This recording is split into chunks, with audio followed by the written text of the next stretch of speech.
Hey guys, welcome to Dungeon of the Endless. This is a members only run, which means that we're going to be sticking with the escape pod, the default ship, and we're only going to be using the two characters that we start the game with. We won't be recruiting any heroes over the course of the run, and basically we gotta survive with what we get, so should be pretty interesting. I actually decided to go with random heroes just to see what happens, and I'm actually really happy with the results. I got two of my favorite characters who you'll see in just a sec here. This is, post commentary. I'm recording this after the fact, so I'm gonna try and give some commentary as I go, but I'm not gonna go all out, and it's not gonna be super reactionary or anything like that.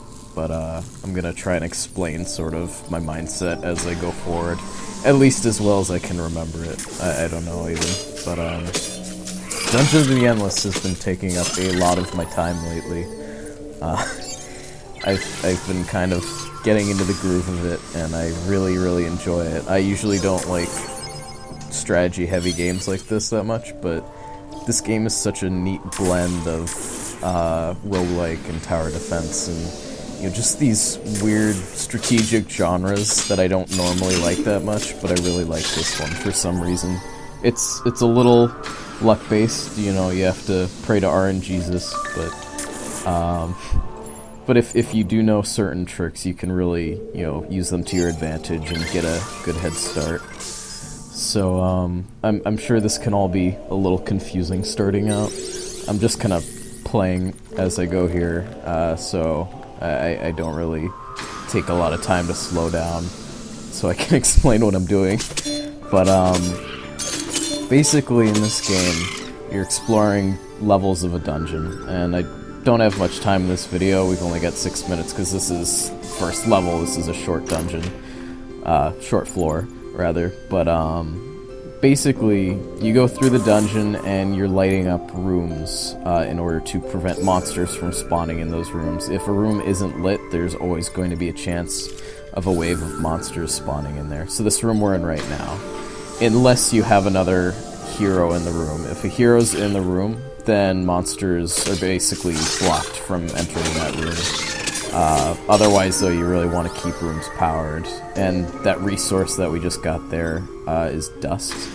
You'll see the yellow bar across the top. That's our dust. And every 10 dust you get one room worth of power. So that's really important, and becomes a main focus later on when the game starts to get very stingy.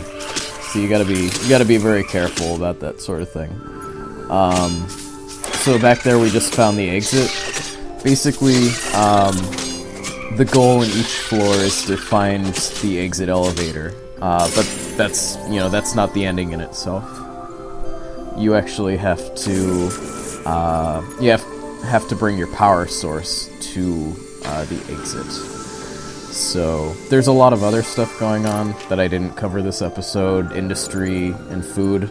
I did place two generators, a food replicator and industry generator, or something along those lines. They have specific names, but basically use those to gather more food and industry and science, which I don't worry about this early, but we'll get into that later. But yeah, industry basically gets into building more defenses, building more structures, all that good stuff, and it's one of the most important things that you'll have to deal with. If you don't have industry, you really can't protect yourself within the dungeon, and even with a good food supply, you can only heal and level up your characters so much. So you always want to have industry. That's always, to me, priority number one. So right there, I just leveled up Hikensha a couple times so that she could get an operate ability. So heroes have kind of like a relationship with the structures in your dungeon. Hikensha, on this run through, is actually going to be our very operation heavy character. She's going to be sitting on these modules, like that industry module right there, and she's going to be getting us more industry per turn by staying in one room. So this is what I was talking about earlier. on each floor there's a crystal phase. The crystal is basically the power source of your ship that you start on, and it also happens to have sort of a weird intrinsic connection with the dungeon.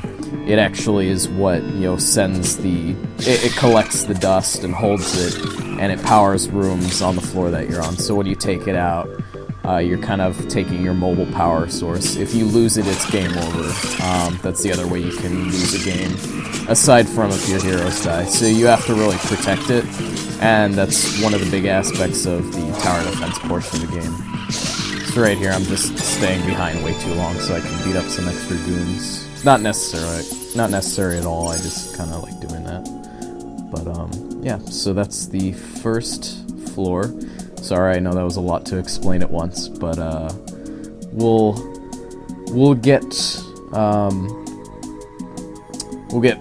places with this run through. I gotta go for now, but, thanks for watching, everybody. Look forward to the next episode. Bye.